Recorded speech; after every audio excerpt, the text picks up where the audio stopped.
Yesterday, Sayadaw explained that the Dhamma uplifts and supports the practitioner who practices systematically according to the correct method.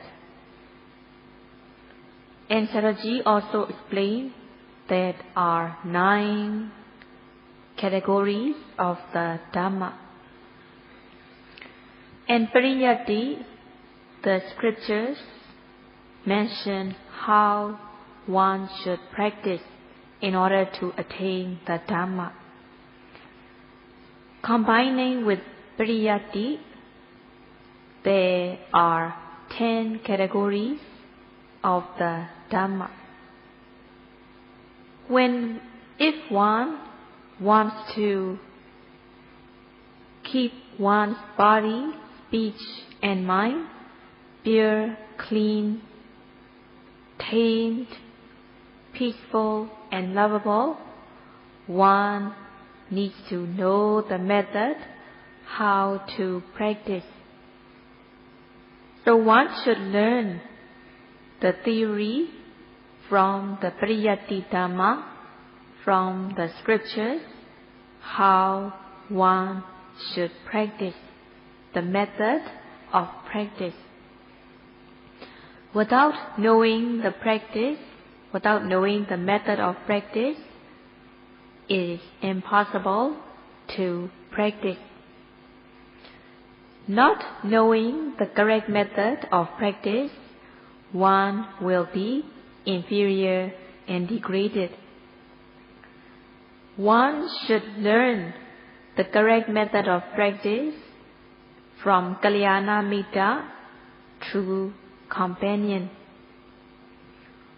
When one has learned the correct method of practice, when one knows the method correctly, one is uplifted. If one does not know the correct method, one should learn, and by learning, as one has come to know the correct method, one is uplifted to a certain extent. So it is said that if one does not know the correct method, one should dispel not knowing by learning. So in order to purify one's body, speech and mind, one should learn the correct method of practice. One should discuss how one should practice. One can learn from books. And if one is not clear how one should practice, one should discuss. And after learning the correct method of practice,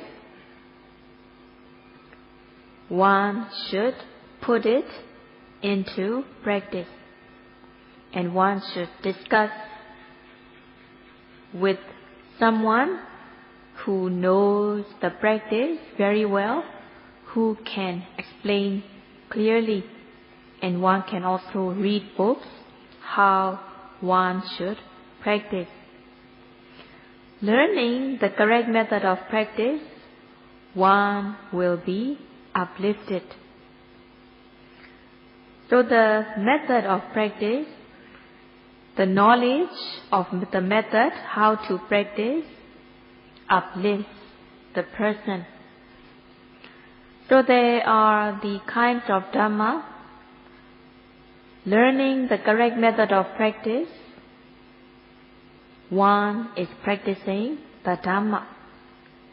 And also practicing the Dhamma, putting what one has learned into practice, one is said to be practicing the Dhamma.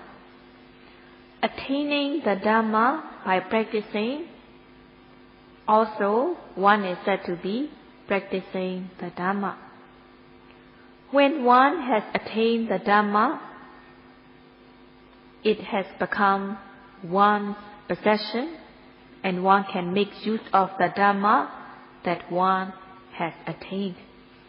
Making use of the Dhamma that one has attained is also said to be practicing the Dhamma. So in this way, one can bear and practice the Dhamma by learning the method. One can practice the Dhamma by putting what one has learned into practice. One can practice the Dhamma in the way of attaining the Dhamma, and one can make use of what one has attained, and thus one is also practicing the Dhamma.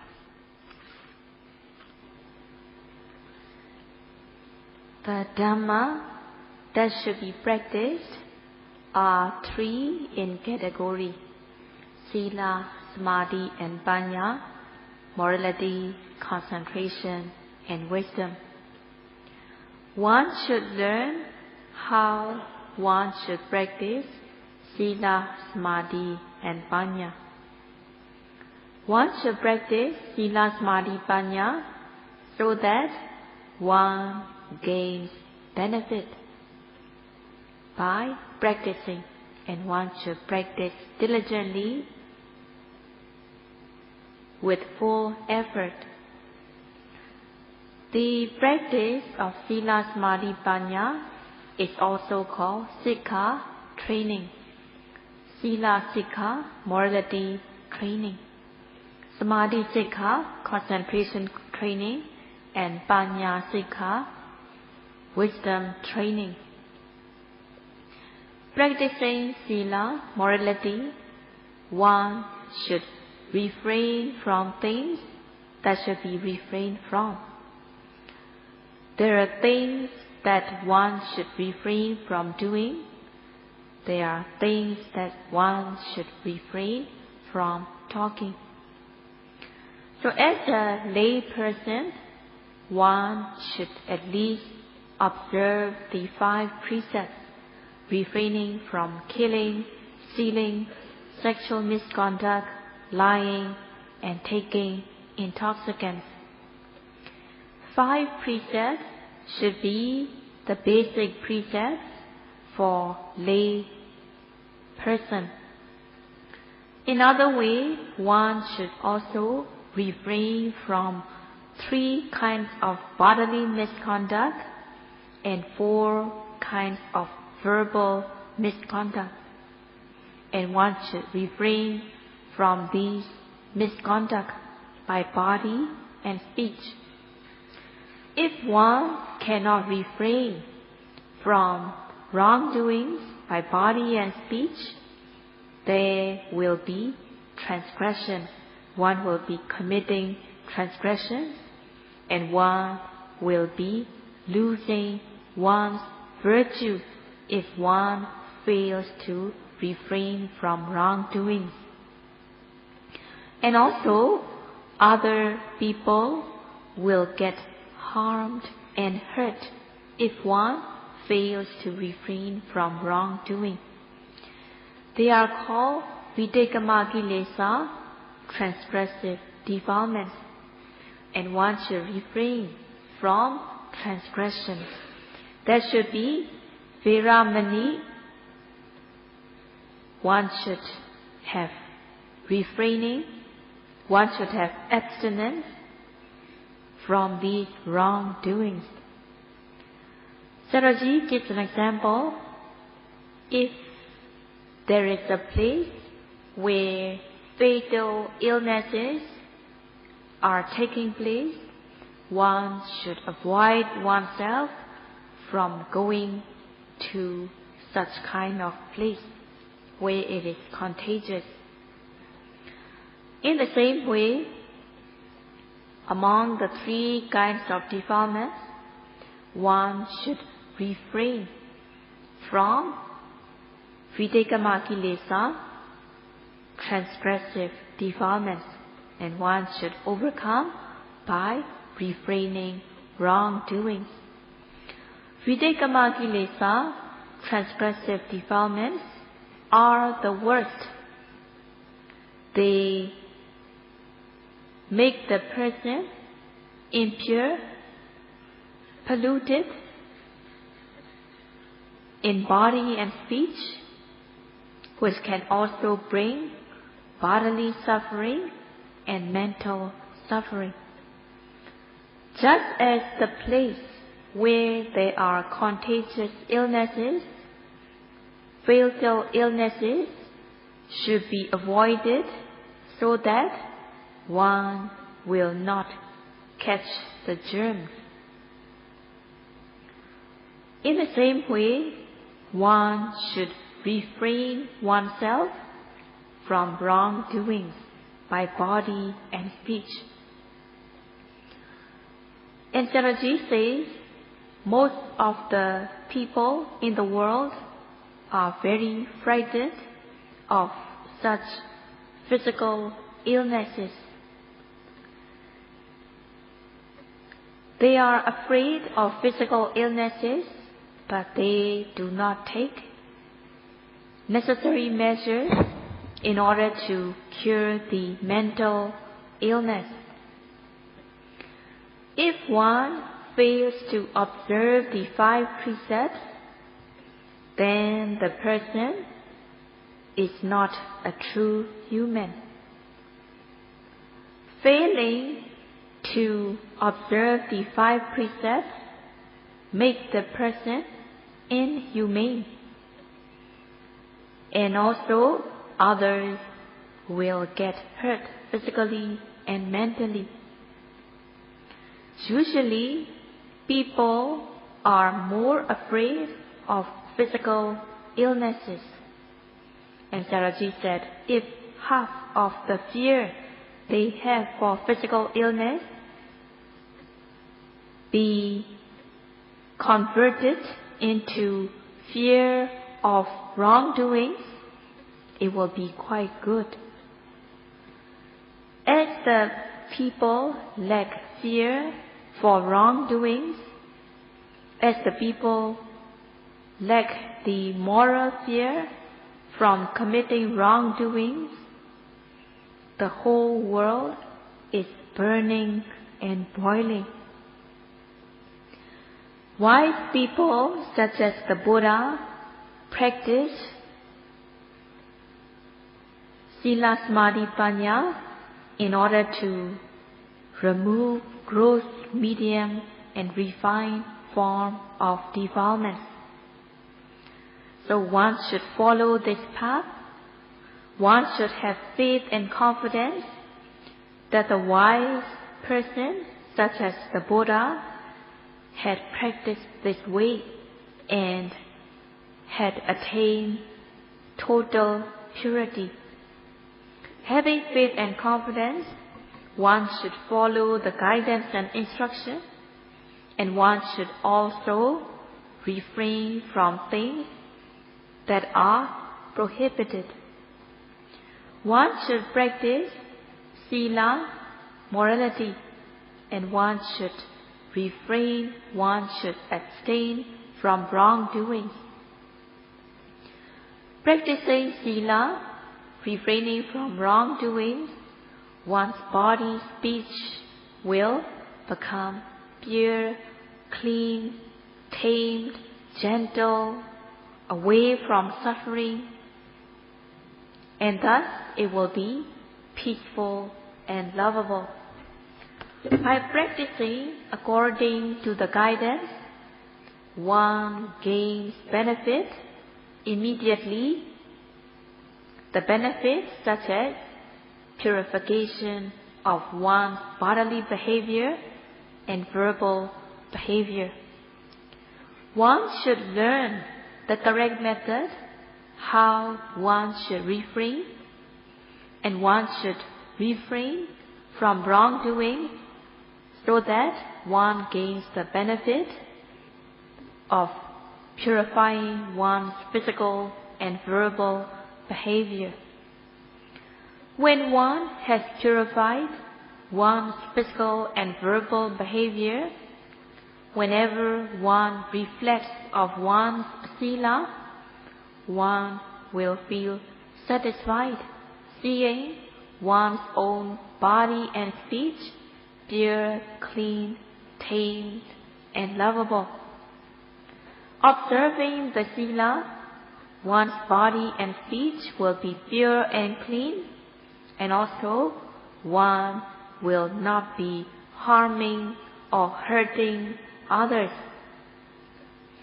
One's behavior becomes pure and clean, and thus one will not be blaming oneself. One will not be criticizing oneself. So in this way, one will be free from self-blame, and one is said to be free from the danger of self-blame, self-criticism. So in this way, one will be free from attanuvādabhaya, self-blame and self-criticism.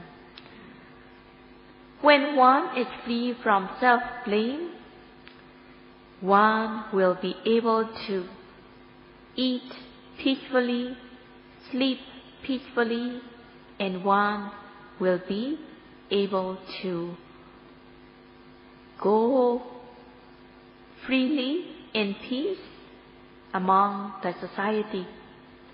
And also, the surrounding, the society of the wise will not blame the person, as the person is pure of physical and verbal behavior. So the person will also be free from paranuvādabhaya, the danger of being criticized, blamed by the wise. So in this way, the person is also free from paranuvādabhaya. As the person keeps the 5 precepts, one will not have bad results. If one is insulting others, harming others, the others will take revenge, and the others will torment the person whenever they have the opportunity. And also, because of the wrongdoings, the person will be punished by law, by the authorities. It is called dandapaya. If one is keeping one's precepts clean, one will also be free from dandapaya.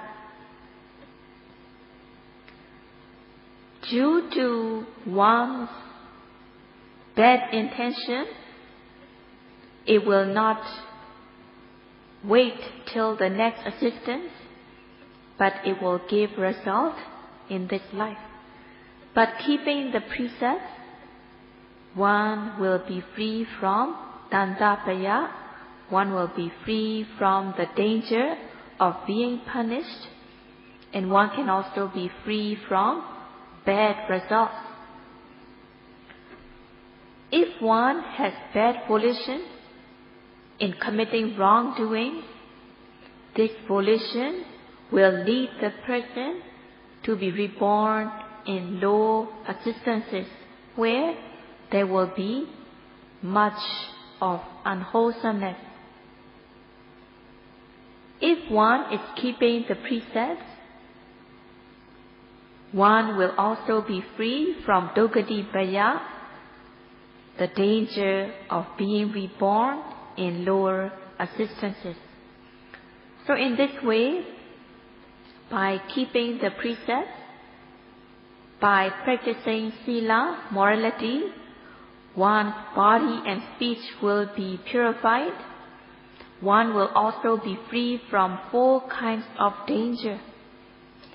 Such kind of benefits by practicing Sila is far better than the wealth, than the physical wealth. It is very precious. So the purification of one's body and speech and being free from the 4 kinds of danger is more precious than the worldly wealth. So Sayadaw says one should practice the correct method, how one should practice Sila, morality, and also one should refrain from wrongdoings, keeping the precepts so that one's body and speech will be pure, clean, blameless, faultless, gentle, cultured, and lovable. So one will gain such benefits. So the practice and the benefits are in accordance. Being free from 4 kinds of danger, it is said that the Dhamma uplifts the person who practiced morality, precepts, so that the person is free from 4 kinds of danger. In this way, the Dhamma uplifts and protects the practitioner so that she will not be inferior of wrongdoings, and the person also is freed from the gravity of the defilement, lobha, dosa, moha. In this way, the Dhamma uplifts, saves, protects the practitioner. It is said that Dhammo have rakhati dhammachari, meaning the person who has learned the correct method how to practice, and the person who practices according to the teachings will be saved, protected, supported by the Dhamma, so that the person becomes safe and secure. So the Sila, morality, is the practice that the Buddha had taught, and the yogis are now practicing what the Buddha had taught. Yogis who are here, they are not only observing the 5 precepts, but the lay yogis are observing the 8 precepts. And also the monks are also practicing the monk's rule of conduct. So Sila alone is quite satisfactory. By practicing the Sila, one gains virtue, and one gains purity of one's bodily behavior and verbal behavior, and one is also free from 4 kinds of danger by practicing Sila. So then the Dhamma, virtue, become prominent as the yogi practices the Dhamma, observing the Sila.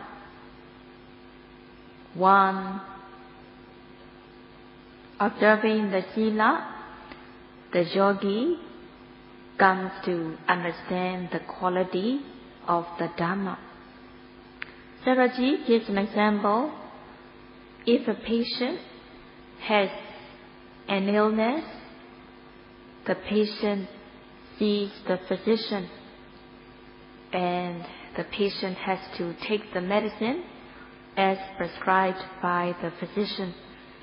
Patient has to take the medicine, the prescribed medicine, regularly, the correct dosage,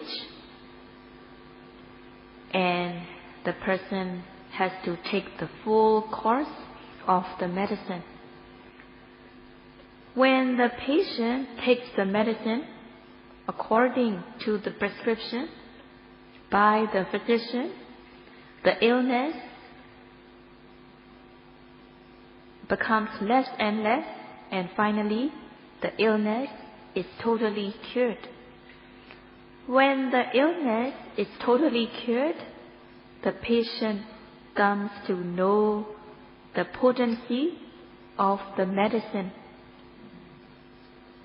The patient learns that the medicine is potent, suppressing the illness, and finally, totally curing the illness. So in the same way, one has to practice according to the teaching. By practicing according to the teaching, one will be uplifted, supported by the Dhamma. The Dhamma supports and uplifts so that the practitioner will not be degraded or inferior. By practicing Sila, morality, Vitekama kilesa, transgressive defilements, will be removed. So the Dhamma is removing the Dhamma, the practice of Sila is removing, destroying transgressive defilements. Removing the transgressive defilements, one will not commit wrongdoings by body and speech, and thus the person's body and speech becomes pure. So the Dhamma uplifts the one who practices the Sila so that the transgressions are removed. So by practicing the Sila, one becomes pure by body and speech, and also the virtue of the Dhamma becomes prominent. The person cherishes, values the Sila, and one also gains benefit of the practice of Sila. So by practicing Sila, one gains the benefit such as purification of one's body and speech, and also being free from 4 kinds of danger. Having gained the benefits of practice, the person cherishes the Dhamma more and more, value the Dhamma more and more. When one fulfills Sila, morality, when one sees the pure bodily and verbal behavior of oneself, one comes to have respect of oneself. One sees oneself as a respectful person, being pure in body and speech. And such kind of person also cares for others. The person also cares for the surrounding. In this way, the person has moral shame from wrongdoing.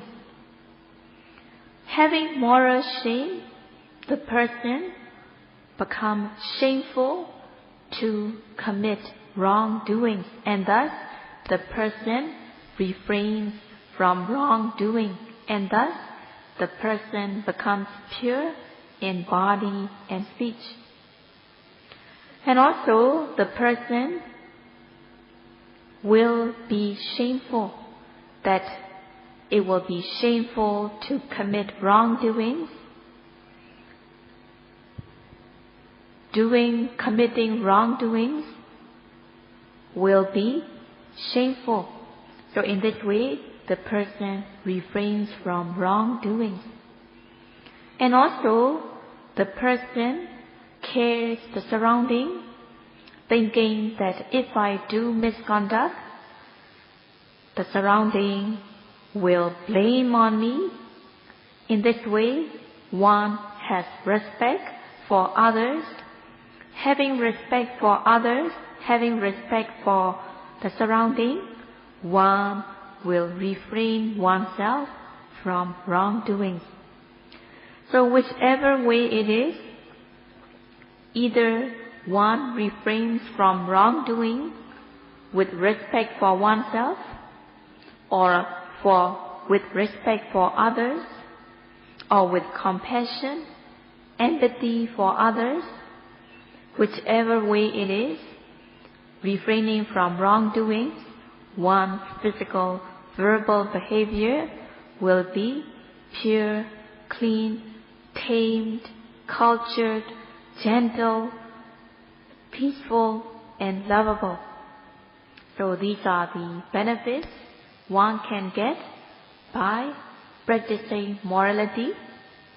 And by practicing morality, the Dhamma uplifts the person so that the person will not be inferior or degraded. So this is how one's Sila is uplifting the person. In order to practice the Dhamma, one should learn the correct method of practice that are mentioned in the scriptures. And also, one should put it into practice. One should practice.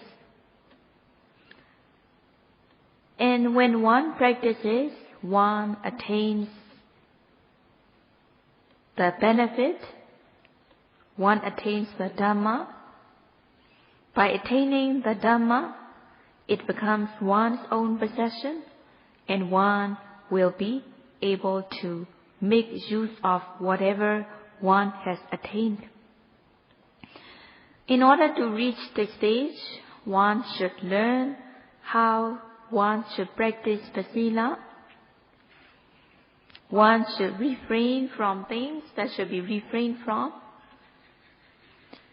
By refraining, there will be Virati Sila, there will be abstinence, there will be Samma Vaca, right speech, Samma Kammanda, right action, and Samma Ajiva, right livelihood.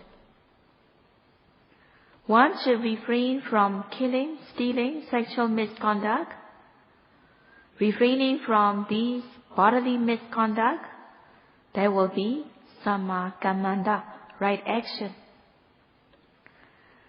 And one having the Cetana, volition, to refrain from wrongdoing, even if one meets circumstances to transgress, but one has the Cetana, volition, to refrain from transgression, and thus it will be Cetana Sila.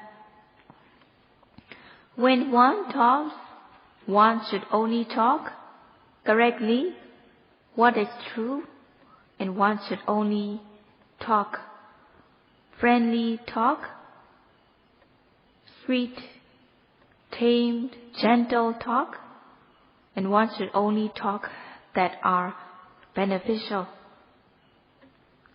So in this way, one's speech will be pure. There will be Samma Vaca, right speech.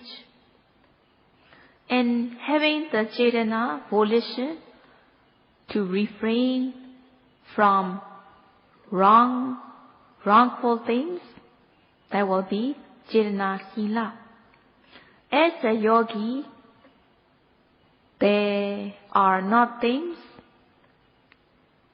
one does not meet things that should be refrained from, but as one has the volition to refrain from wrongdoings, even if one meets the circumstances to transgress, having the Cetana, volition to refrain, it will be Cetana Sila. So Sila alone is quite satisfactory. Having a good control of one's body and speech, one is practicing Sila, and one has a very good control of oneself. Controlling oneself, one will not be hurting others, and thus one is protecting others from being hurt.